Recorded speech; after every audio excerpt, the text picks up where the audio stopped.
Бірінші есеп концентрациялары 40% және 70% болатын екі ерітіндіні араластырып, одан 60% ерітінді алу үшін жаңағы алғашқы бірінші, екінші ерітіндіден қандай қатынастарды алуға болады деген есепті шешу үшін біз бірінші алуға болатын 60%-ын жазып аламыз.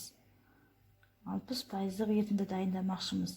Ол екі ерітіндіден біреуі 40%-ық ерітінді, екіншісі 70%-ық ерітіндіден екі ерітіндіден 60% дайындау үшін 40-тан 60-ты азайтамын. 60-тан 40, сонда 20% қалады.